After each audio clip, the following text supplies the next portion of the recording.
that you guys are here. Go ahead and grab some seats that are close together because we're going to spend some time engaging, so no sense spreading out to the far corners of the room. All of us here are here for the Double Gold Coaching Training Workshop, and so all of us are coaches. Some of us have a ton of experience, maybe even decades, and some of us have not yet been out on a practice field yet, maybe, and we're just beginning that coaching journey. But as coaches, we all tend to have this positive dream of the future, right? We look to the next season ahead of us, and we're like, "Oh, this is going to be great." There's always going to be more potential there. So I'd love for you to turn to a coach next to you. Maybe you know, maybe you don't. Look ahead to the next season that you have, and then tell them two things that would make that season successful. Two things that would say, "Hey, that season would be successful if," and then fill in the blank.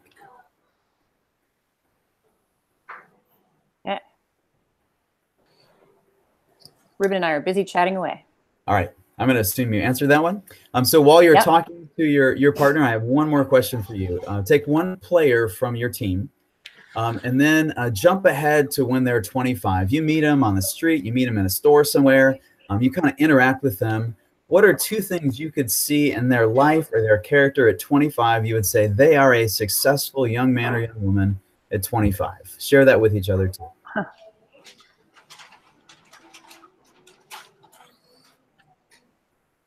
So both of those are goals. Both are measures of success. They seem widely divergent. But what I want to tell you today is that both of those goals can be accomplished in the same process. And that is what we're here to do with you. We have these two goals of making better athletes, more competitive, more successful, and making better people. And we want you to know that the same processes, the same exercise, the same tools are going to drive both of those things. My name is Pete Ludeman. I am your PCA trainer / coach for today. I am an athlete and a coach myself. Did track and field through middle school and high school, did soccer all the way from elementary school up through graduate school. I've been a coach for about 20 years in both soccer and girls lacrosse. And I have worked with kids from age 5 all the way up through 18, from recreational through competitive. When I gather my kids for a practice session, a training session, I usually just want to get a little bit of focus from them, a little bit of engagement. So I'm always going to ask them, will you, for the next 90 minutes, give me your attention? So this is essentially a training session for you. So will you give me your attention for the next 90 minutes? And will you give me your effort for the next 90 minutes? Mm-hmm. Yeah. So if you had a player come on and say like, "Hey, I'm already as good at volleyball as I ever need to be. I'm fine." As a coach, you'd be frustrated by that. So in the same way, you want to model the same thing, right? You may be happy where you are as a coach, but you want to get better. The same goal you have for your kids to constantly exceed and excel, we want the same goal for you. So with that in mind, with your attention, with your effort, we're going to dive right in. And the first slide that's been up in the background for a while is our sign-in process. So we're going to start with that. We're not going to kill any trees today, so we're going to use our phones. You can pull those out right now. We're just going to send a quick text message to sign in. The text number is up there, 650-763-2405. 3 things are going to be in there. You're going to offer the workshop number, which is 00000. You're going to put your first name and your last name and give us your email address. That's going to do 2 things. First, it's going to give you credit for the course. Whoever is in charge of your program is going to say, "Oh, they were there. They want to learn. They want to grow as a coach." That's great. It's also going to open a door to a lot of resources for you. You see sitting beside you, and if you don't have one, find one around you. They spread them around the room. The Double Gold Coaching book. It's not long. It's barely 70 pages, but it's power-packed. You can read a couple pages and literally transform your season. So lots of good stuff in there. You're going to get this 90-minute session where we engage together. You're going to pick up things from me. I'm going to learn from you. You're also going to build relationships together, keep growing as coaches together. That's a great thing to have. That email we're going to use to send you a weekly email that's just going to kind of remind you of the stuff we've learned and help you engage again and again. Seasons are busy times. We know you're distracted by other things, so it'll be a reminder for you to come back. And then finally, you're going to have access to the PCA website, which has an amazing amount of resources. I highly encourage you go there.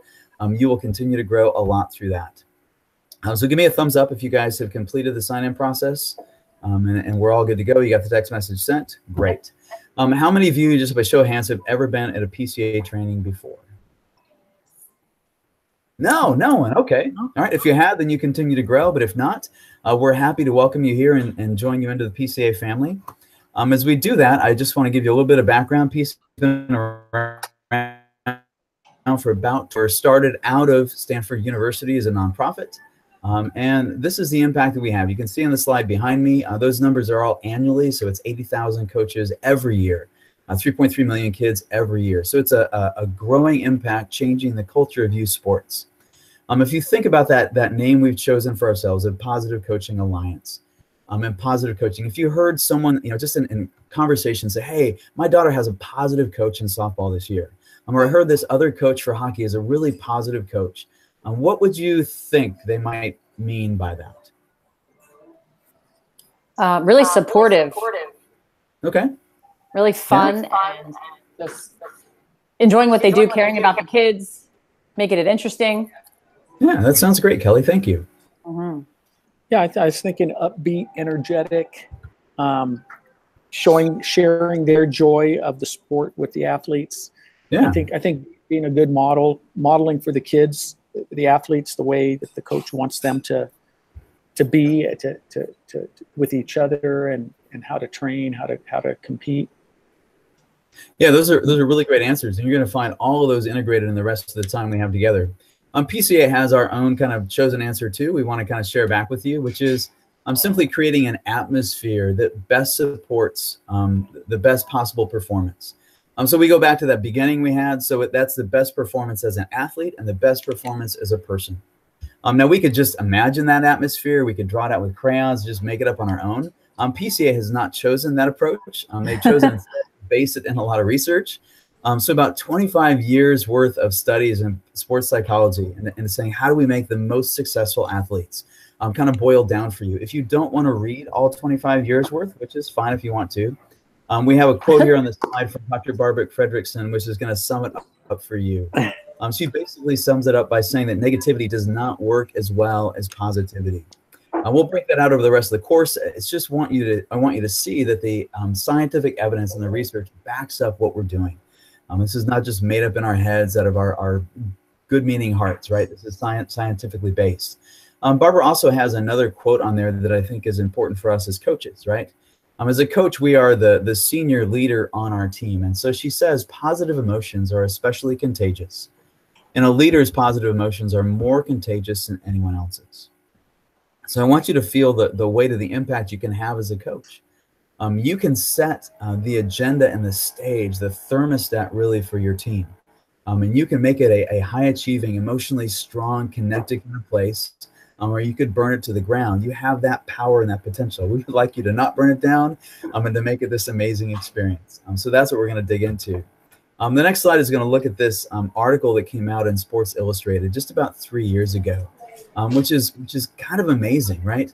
It talks about this tipping point in the last days of the abusive coach. And we've reached this point as a culture that there's enough scientific evidence that we realize that being verbally and physically abusive with kids doesn't produce better athletes, much less produce better kids. I think that part was probably obvious, but even being competitive, it doesn't help us in those categories at all.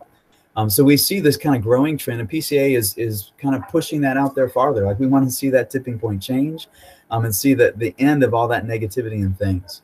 It's easy as you look at the title Positive Coaching Alliance to think that this is focused primarily on recreational sports, on participation trophies, on saying everybody, you did a great job whether you score or not kind of feel. We certainly care about the emotional content of kids. We value the recreational level. But all this stuff works at the highest levels. This next slide gives you pictures of 8 individuals who have been successful at the highest levels of their athletic area. If you look at the book in front of you that you have there, I want you to turn to page 8 and 9. You will see an expanded list, not of those 8, but of 24. And I want you in that book then to read through those 24. I want you to circle 2 of them that you respect. 2 individuals out of that list of 24 that you're like, I respect them. Because of their success, because of their abilities, because of their character, that I respect. If you were to take some time to go to the PCA website, I added these up yesterday. There's a list of 211 National Advisory Board members. So any sport you want to look at, winning a World Series, a Super Bowl, a World Cup, a gold medal, whatever it might be, excelling at the highest levels, they've chosen to volunteer to support PCA, this message that they have, and they said it works at my level of athletics, and I want it to work all around. So if you don't want to believe me and don't want to believe the research, then believe those who have excelled at the highest levels of have. Put on your thinking cap for a moment and imagine what would happen if we were at a negative coaching alliance training instead. What would be the impact of negative coaching? What does that do on the minds of kids? I want to give you an experience from my own life, and then we can kind of reflect back on that too. When I started off in soccer, I must have been 6 or 7. My very clearest memory is being out there on the field with the coach screaming at me from the sideline. I don't even know what it was that I did. I don't remember much of what he said. I remember like spotlight, everyone driving in on me, and these words, out of position. So I spent the next 2 years of my it wasn't marked out. Is the limits of my position. I did not step outside of that. The ball came inside. I was a tiger. I was all over it, defending it, protecting it, moving it out, but I didn't move beyond. So how did that negativity impact me as a player? It limited you. You were afraid to be out of position the whole time. So you were afraid to be yelled at and afraid to make a move because of that fear. Of limitations. There's distractions. I'm putting energy into that grid I have to keep in my mind. Am I close? Am I not? Do I move? Do I not? What am I going to get back from the side? Yeah, there's a lot of negativity. There's a lot of limitation about those things. Did it make me a better soccer player? Nope. Did it make me I doubt it. I doubt it. Did it make the team more successful? I doubt it. No. So if you could choose either for yourself, go back in time to a time you're on a team, or choose for one of your kids if you have one, between a positive and a negative coach, which coach would you pick to impact either yourself or your kid? Positive. Absolutely. Positive. Mm-hmm. Yeah. So if we have this background of all of this research, we have 211, right, of these elite level athletes and coaches and researchers that say this is the way to go. We have our own hearts that all in agreement, and everyone in this room is like positive is the way to go. Why are there still missed? What do you guys think? Shout out some answers. I think pressure. A lot of coaches are under a lot of pressure. Maybe they're coaching travel teams where the players are paying to play, and they're feeling like I have to perform because they have to get their mon's worth. So and they panic. Being paid to win too, not just to play, right? Yeah. Other ideas? Yeah, I think there's frustration. You know, I think sports, some of the great things about sports that you've already talked about require a sense of delayed gratification. You don't always get exactly what you want in the moment today. You know, both teams don't get to win today. Only one team gets to win today, you know. So I think we can struggle with that, and it brings out some of the human negativity. Yeah, some of those lessons of sports do take a longer time to kind of develop. Mm-hmm. Two other things that I'll mention for you. I think that the negativity is easier than positivity. Mm-hmm. It doesn't take much energy, either mental or emotionally, to be negative. It takes a lot more work to be positive. So if you want to be a positive coach, there's effort involved. I'm just going to be honest with you about that. I think, too, we just haven't trained coaches. They haven't had much training, maybe even in the sport, but much less in how to coach and how to develop kids. So PCA wants to step into that gap. We see the need for that, for making better athletes and people, and we want to fill that gap. So we're committed to using the best researches out there, to the best practices that we see at every level, and engaging that to make these better athletes and better people. So we want to support you certainly by providing this training, by providing the book, by the emails that we have, the resources that we want to get you to on the web, to help you get to the point as a coach that you can be successful in making better athletes and better people. To drive us to the rest of our plan for today, I want to ask you a question. As you look at youth sports, what do you think would make a great youth sports experience for kids? Can you just discuss one-on-one with each other some attribute, at least come up with one thing that say, hey, this would make a great experience in youth sports? Since we have two, you can just share that with me here. Yep. I think when kids learn things, they do something for the first time that they've never done before, and I think that can happen in sports. Mm-hmm. I think the kids at the level I coach, they have to be having fun and making friends. They have to enjoy the kids that they're around on the team and actually look forward to going to practice. Yeah, and those actually hit on two of the three core areas that PCA has kind of discovered in its research that say, hey, this is what makes an amazing experience for those kids. So those three areas are to be connected to your teammates, to your coach, to say I'm part of this thing. You know, I enjoy being around them. They enjoy having me around. This sense, and that's the one that Ruben kind of talked about believing that I can improve. I can get better at this. I can attain some level of mastery. It may not be the highest level, but I'm gonna get better, right? And then finally, the sense of I'm proud because I act with integrity. I know the rules. I'm living it out the correct way, right? There's a sense of right and wrong. Every sport has that, right? That's why we have referees and boundaries, and that sense of I'm doing it the right way. All those things together can create that experience. If you were to look at a team that had strong bonds together, great teamwork, right? Had discipline to improve and hard work and effort, and had strong integrity, you would probably see a team that was having fun. You'd probably see a team that was wanting to come back again next year, and you'd see a team that was being successful on the field as well. So PCA is going to build into those things. You see on the next slide, the coaching model that we have of connecting, improving, and integrity. That essentially is our practice plan for today. That's what we're going to do the rest of our 90 minutes. Help you figure out how to do those things. And then I have a video from Herm. I just recently signed on to coach Arizona State University football team. So listen to Herm as he kind of interacted with you too. All right, we can just skip over that. Yep. Yeah. All right. So Herm talked about our legacy. What I'd like you to do is to project ahead in your own life to your coaching retirement. Maybe you're only a couple years away from that. Maybe it's decades away. But you're sitting in this room and gathered around you at all ages are all these kids, hundreds maybe, that you have impacted. What would you most want them to say about that time that Kelly was their coach or Ruben was their coach? What's one thing that you would want them to say about you? That I cared about them as people. I really poured my heart into them and coached them, but I want them to say that I cared about them first as people.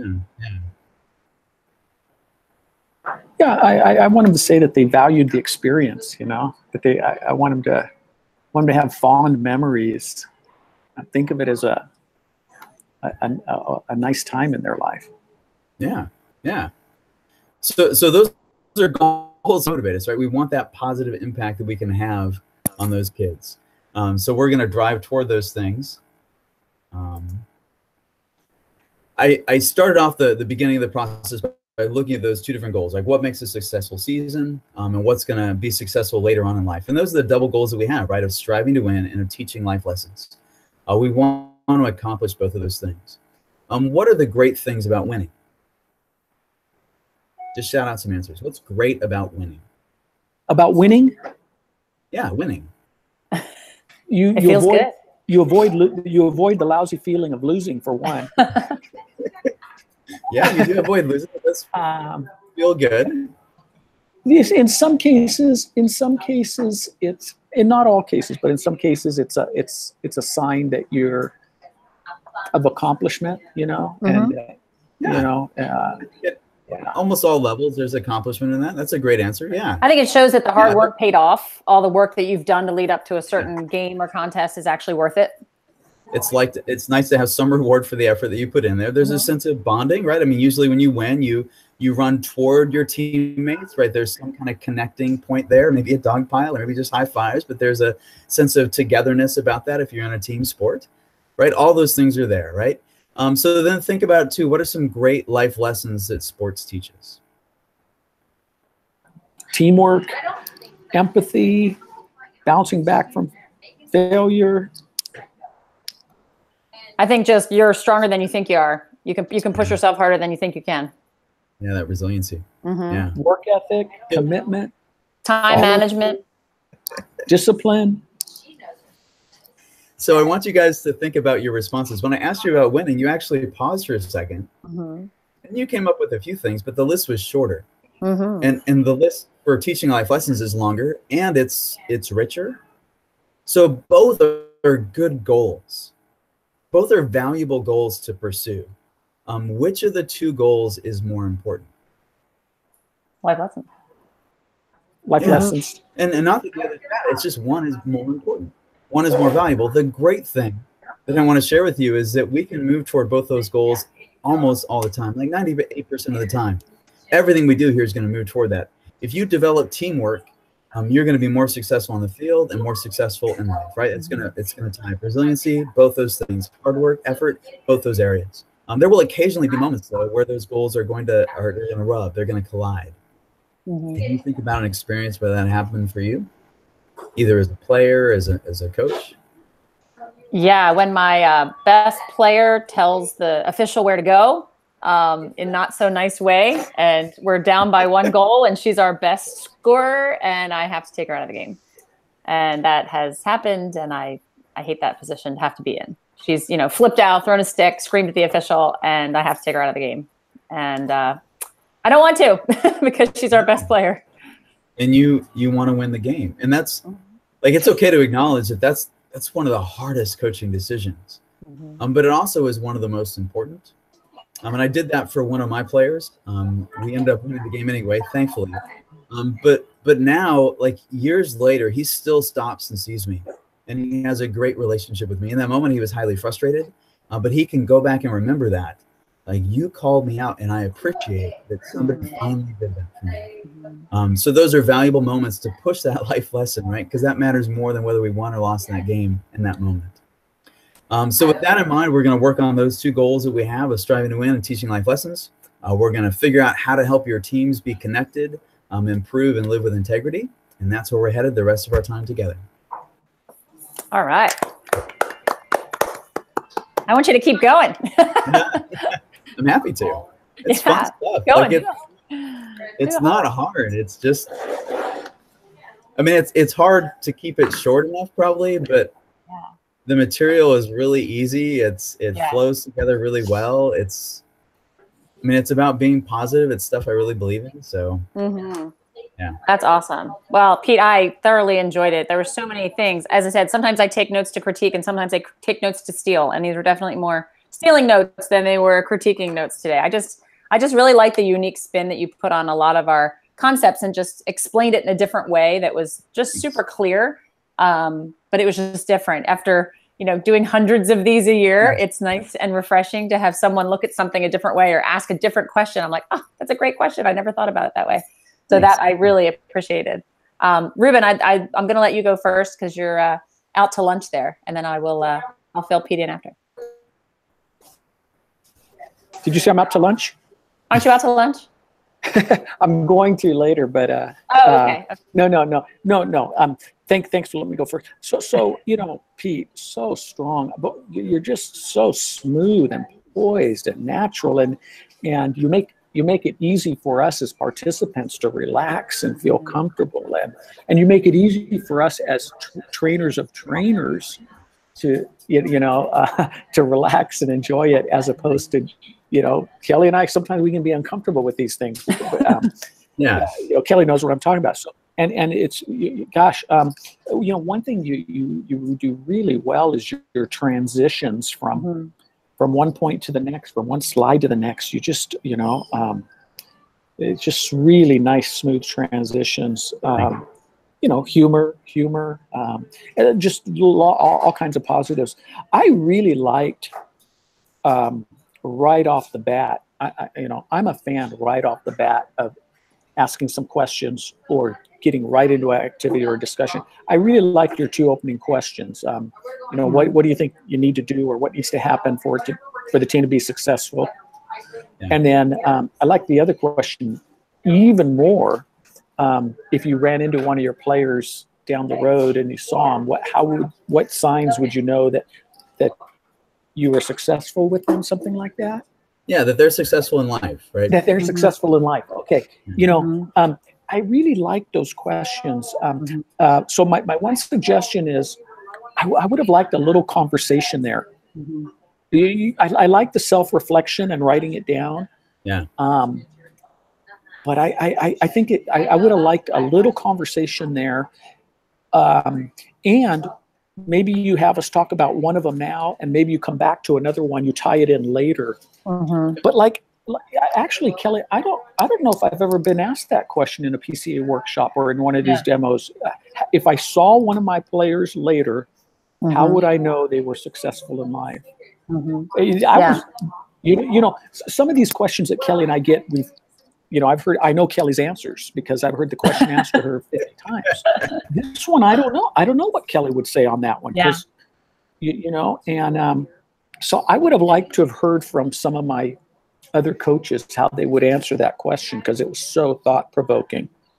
Yeah, and there is actually, I can look at my notes. There was a famous coach that some people have used in their demos where a coach said, how do you know you're going to be successful at the end of the season? And he said, ask me in 20 years when I meet my players again. And I'm not sure who it was a famous coach. I'll have to look back and see who it was, but I've heard that used, I won't know how successful I am until you see me in 20 years and I'll let you know how the kids are. But it's the same. I like the question you asked. Pete's question was different, wasn't it? I liked it. Yeah. Okay, can we take a minute, Kelly? How would you answer it? What did you write down for that one? I'm curious.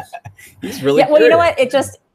He is. Well, I mean, you know what? I mean, for me, it just went to personal experience because I ran into one of my players who is 25 and she's now coaching the high school team that I coached her on when she was a player. And I think I told you this before, Ruben. She went through breast cancer and she came up to me with no hair. She's 25 years old and she said, Coach, and she ran over and I said, Casey, how you doing? And she's like, I made it through chemo. I am done. And she's 25. And I was like, oh my gosh, that's awesome. And she said, you know what kept going through my head? That I'm stronger than I think I am. Because I remember hearing you say that over and over and over again. And I was I'm like bawling on the side of the field. But that to me, I was like, oh my gosh, like, I don't care if I coach another person again in my life. That's all I needed to hear. And I don't even remember that was my thing that I said. But I was like, I guess I must for a lot. Yeah. Great question. So Pete, I don't know if you do this in a live workshop, if you're going to get that kind of powerful story that Kelly just shared, but you might. Yeah. That's why in certain cases I do want them to speak up because I don't know if you can create a more powerful moment in the workshop than drawing that story out of Kelly, Yeah, I agree with that. Yeah. Okay. Well, that's what I had to share. I loved it.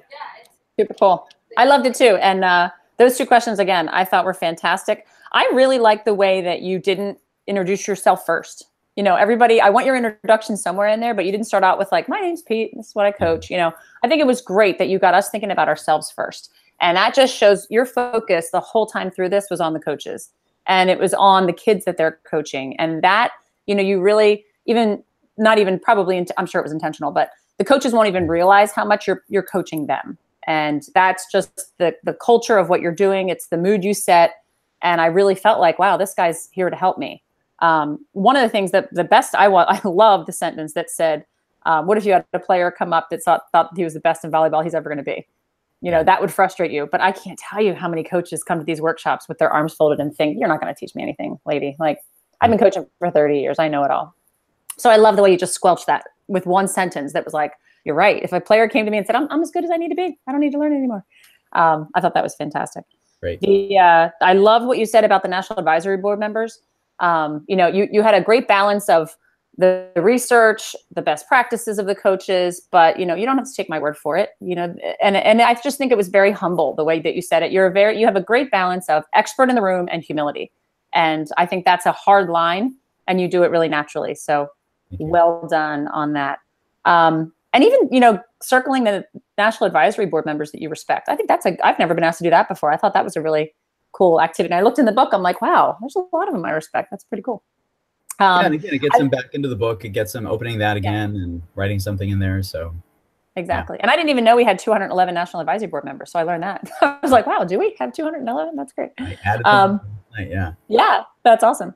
I love the question about, what would it be like if I was here from the Negative Coaching Alliance? I think that's a fantastic way to, get them to think and laugh at themselves. But then as people are sharing about what it would be like, you might even want to throw in, gosh, has anybody ever seen this on the sidelines before? This type of coaching? Because some of my favorite moments in workshops are the aha moments. When you say something or somebody shares something and they're like, oh, I do that. Or you can see them turn to somebody and go, oh my gosh, I do that all the time. And it makes them realize that what they're doing is absolutely counterproductive to getting athletes to perform. But they've never been told that. So I like that. I like that a lot too. And also when you even brought up, and then you brought in a personal story about you being 6 or 7 years old and you still remember a coach saying this. But not only that, because a lot of trainers will share about stories about that, but your follow-up question, did it make me better? Did it make the team better? No. So I thought that was really great too. And I also think it's important to talk about negativity, but you didn't talk about negativity in a negative way. And I don't know if that makes sense, but you know, sometimes the doom and gloom of negativity, you know, it gets to be a venting session on negativity. And that's one of the big critiques that I say a lot in workshops. You know, we are the Positive Coaching Alliance. We don't want you to vent for 10 minutes about how obnoxious and negative coaches can be. So I thought you touched on it the perfect amount of time and then moved on. And also how this workshop is going to be your practice plan. I really like that. I mean, I felt like you were really taking me through a practice. And that's one of the best things when you get into the principles of this workshop. If the coaches can practice it right then and there, use the words, pretend the person next to you is on your team. How would you explain this to them? How would you pull a kid out of a game? And what would you say? So I like that. Joe Tarasi, the other lead trainer, he always says, when the coaches are done at your workshop, I want them to sprint out the door so fast that they can't wait to get to their practice field and put this into practice tomorrow. You know, you don't want them to mosey out the door tired. And I just think you did a really nice job with that. The only additions that I would add, Ruben said them, is just some of the thought-provoking questions, even if they share with a partner, to share with a group is really valuable. Not only because it's good to share out loud, but it gives coaches validity that my answer was a good answer too, or like, oh, I didn't think of that. And it helps the coaches in the room connect, which you said in the beginning is one of your goals. I wouldn't do it every time, but I think that would be a great idea to have them connect a little bit. And then, you know, sometimes just, and I know you're going to do this, but come up with ways to mix them up intentionally. So they're not always turning to the person next to them and things like that. But again, I figured you already have that in mind. I just wanted to throw that out there. Yeah, well, again, it's a little weird. I mean, I love both you guys, but it's a little weird just with the two of you. But yeah. Oh, definitely. I hear you. Yeah, we're used to being weird. It's okay. No, and I think even, a lot of those things, you can have them get up and stand over here and talk to them for a while and get up and move around. So that's, Yeah, it's great. But Pete, I mean, I'm excited for you. I know Portland's going to be jumping out of their skin, excited that somebody that's as, you know, confident in doing this already. We get a lot of coaches that want to be trainers, and they're fantastic coaches, but they're not great communicators. And I think you're an awesome communicator, which is such a great, you're, you know, 10 steps above a lot of the people that want to become trainers. So I'm really excited about it. Thank you. And I don't know how close you are to the Portland office. I know that Ben and Al usually like to get trainer candidates in for like the final demo into the office so that you can actually do it in front of live people. So it's not just Ruben and I and your computer screen. So yeah, I'm not far at all. I mean, I went and visited with Ben before I got hooked up in this. So I know the office is, it's not too far away. So okay, great. Well, I think they're away at an event for the weekend. There's some big event in Portland right now, so they might not return till Monday. But I'm going to let them know to just try to schedule that with you as soon as possible. And sometimes they can like pipe me in by the computer so I can watch as well. And if you would like another opportunity to practice, the next step is one of the principles. If you want another opportunity to practice that in front of me this way, that's totally fine. If you want to just wait and do the final for them live, I'm perfectly confident with that as well. So is the final then the entire presentation? No, it's just one of the principles. Yep, because we assume by the time you get there, you've already done the introduction for me. Some people have already done another practice session of one of the principles. So the final would be like a third practice session. And our goal is to get you out in front of live coaches as soon as possible. So if we feel confident in you and strong in your abilities, we don't want to slow you down by saying, yeah, do another one for me on a Google Hangout. You know, I want to get you, best practice is doing it for coaches. So absolutely. Yeah. That's my goal. That's my goal, to get you out. So then I have two questions. Yes. One is just a technical question. I've done it, like I've opened this on 3 different computers, and the only video that I have, like that I've tried it with, is a Herm Edwards one, but it doesn't open, it doesn't run. Am I missing, like, I don't know what, like I'm double clicking on it. So you've downloaded it from the Google Drive right onto your computer? Yeah, and now it's in Google Slides, and I don't know if that makes it different. Yeah, why don't you try it in presentation? Try it just in PowerPoint. Try to download it and open it up in PowerPoint rather than Google Slides. Okay. And see if that helps. Because nobody ever has any trouble when they do it through PowerPoint. Sometimes people have tried to open them in Keynote or in Google Slides and they don't always play right away. I don't know why Google Slides wouldn't, because it's a Google Doc, but I mean, it's a Google Drive. Well, one other thing, when you downloaded it, Pete, from, where did you download it from? Did Kelly send it to you? Or it's a link that I sent, yeah. Okay. Yeah. So Kelly, is it possible that you send, do you send him, what kind of computer are you on, Pete? Are you on a PC or a Mac? Both of them are PCs. I wonder, Kelly, if he's got the Mac version. I have both versions. Yeah. Oh, like okay. It says PC. Google Drive opens it up, and it shows it there, but it doesn't play because it's supposed to play automatically. It's supposed to animate on the click, so the next time you click through it, it will automatically play. When you put your cursor over the screen, the little play symbol show up so you can play it manually or no? No, it gives me like a cross, like with arrows in every direction. Huh. So I wondered, Kelly, couple things we can try, and this isn't something that has to be figured out immediately, but one thing is to send Pete a file, a video file, a PC video file. Joe would have to do this, right? Because you and I have Macs.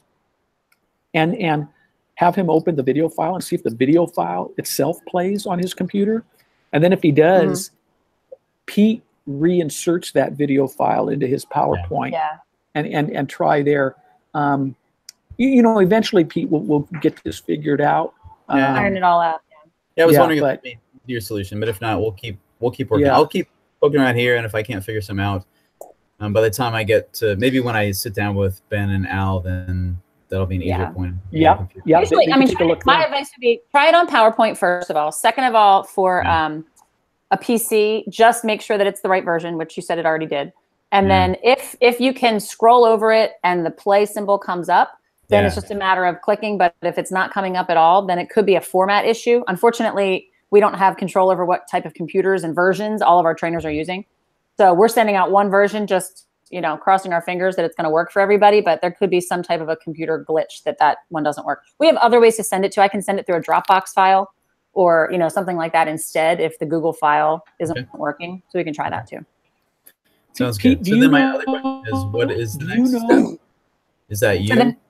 So the next step, I'm going to send an email and I'll copy you on it with this recorded link to the Portland office, to Ben and Al and everybody over there. And I'm going to say, Pete is ready for his final demo. Let's get that scheduled as soon as possible, in-house if possible. Yeah, and if they say they can't do that for a month, then I'll say, okay, we'll do it sooner on Google Hangout.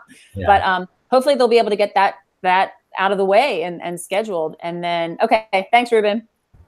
See you, Ruben. And then the next step is you to just do that. And that's a lot too, so that they can meet you and see what's going on, because you're going to be what they're selling to their partner. So they want to be able to be familiar with you.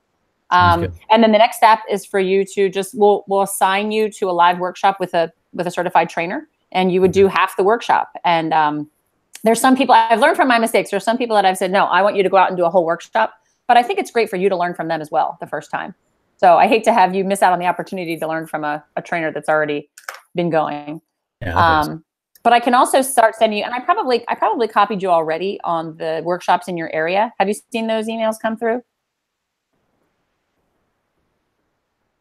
I got one of those. Yeah, it was maybe a couple weeks ago.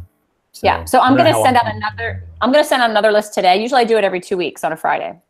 So I will send that list again today. And if there's any workshops coming up that are close to you or work out for you, we can get you assigned to those. Because what I hate to do is wait until you're finished the final and then all the workshops are, passed. It would have been a good opportunity. So I kind of like to do 3 things at once. With fall coming, I'm imagining there's going to be a lot of workshops coming up. So I'd love to jump on those. So yeah, actually right now, August and September are the busiest months for PCA by far. So now's the time to jump. So I'll send that list to you in the email as well. I'll attach it so that we can see if there's any workshops that you're available for. And we'll get the ball rolling. We're excited. Too.